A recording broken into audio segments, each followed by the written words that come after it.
Alors, les meilleurs moments de cette partie, ce sont surtout les buts. Les deux premiers vont tomber sur penalty. Le penalty de Menessou ici sur Edmilson. Vous voyez que c'était bien dans le rectangle. Et Dufer qui marque le premier but. Et Di Gregorio effleure le ballon. Et Dufer qui inscrit donc le premier but. Le deuxième, il va bien chercher le penalty. Notre ami grec Molnar, regardez. C'est très léger et Molnar inscrit le premier de sa belle série du soir. On va les voir tous les quatre, ces buts, puisqu'il en a inscrit 4. Regardez aussi ce but magnifique juste avant la pause sur coup franc de Johan Croiset. Là aussi, Anquinet touche le ballon, mais ça vient trop fort, trop vite. Et puis c'était bien reparti du côté de Saint-Tron avec ce but de Ferme sur un centre de Dasseler.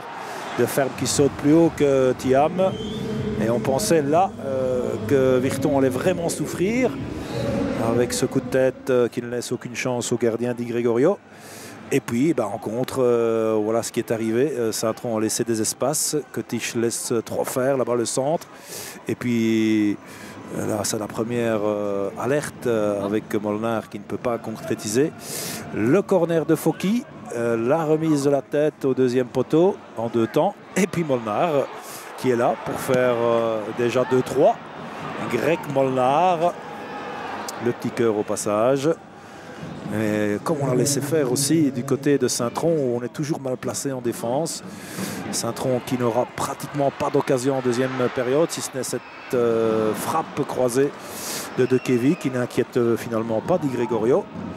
Et puis il va y avoir d'autres possibilités en contre pour Virton qui va chaque fois faire très mal, notamment avec la montée au jeu de Dufour ici, qui va d'abord frapper au but. Ça va être récupéré par Kelly, qui va déposer le cuir au deuxième poteau sur Molnar, qui marque un des buts les plus faciles de sa carrière.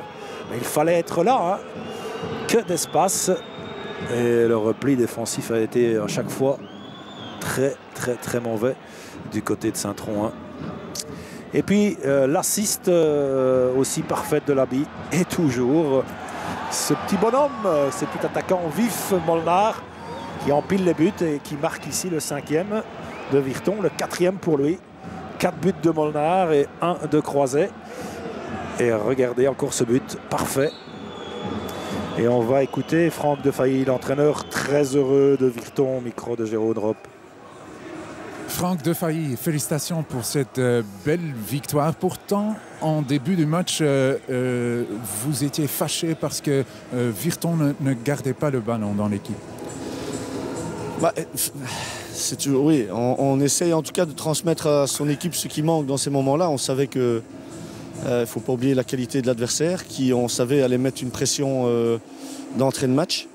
Je crois simplement qu'il y avait une très bonne volonté, mais il n'y avait pas cet impact collectif sur l'adversaire qui faisait qu'on répondait présent. Et je dirais qu'on n'a pas maîtrisé les petits détails, mais il faut accepter aussi que la qualité de Saint-Tron peut-être ne nous a pas permis sur les 15 premières minutes de développer notre jeu. Avec un peu de chance, il y a le 1-1 parce que le penalty était léger quand même. Des deux côtés alors. Oui. On pourrait dire que le joueur était déséquilibré, mais... Déjà avant ça, ils auraient dû être 10, parce qu'il y a 2 exclusions pour l'adversaire.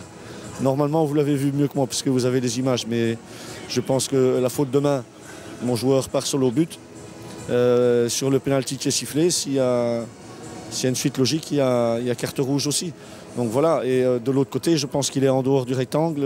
Après, je suis loin, je ne peux pas juger.